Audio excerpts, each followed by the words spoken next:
اکثر په ترقی یافته ملکونو کې یو کس را پاسی یو ورلوکی غوند کاروبار شروع کی او غوند دنیا ته ورسی. تاسو ته به زه څو مثالونه درکما.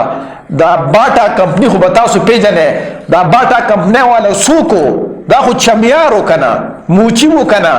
هغه موچی نن په غوند دنیا کې خپل برانډز خواره کړه او په دنیا په ګوټ ګوټ کې د هغه برانډ سره د قشانته تاسو میکډونل وګوره هغه د امریکای نه راغلی دی.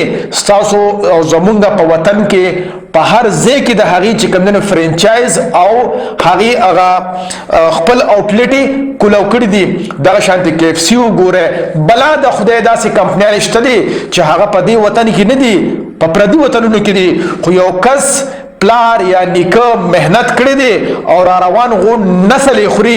نو آیا مونږ داسې ولې نشو کولی چې زمونږ پښتانه کم ځوانان چې کم دي په سعودي دوبۍ ملیشیا بهر ملکونو کې په کینیډا او په امریکا کې مهنت او مزدوري کوي او بیا به چې کم دنو د هغې نسل هم همدغه شانتې مهنت او مزدوري کوي. که نه مونږ هم داسې څه کار کولی شو چې را روان نسل راحت سره په خپل وطن کې رزق هم خوري او د هغې د وجې نه د نورو را روان ځوانانو او د را روان نسل تربیت هم کېدی شي.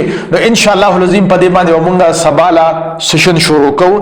زه تاسو نه دا امید لرم چې تاسو به هم مونږ سره یې خپلو ملګرو سره کوم چې مسافر دي هغې سره هم شریک کې چې دغه شانتې انشاءالله العظیم د پښتون لارښود په پیج باندې به زمونږ دپاره یو پروګرام شروع کیږي چې په هغې کې به د ماشومانو تربیت حوالې سره د زنانو د تربیت حوالې سره او خپل قام به او خپل ځان به د معاشي طور باندې د مستحکم کولو حوالې سره به وي.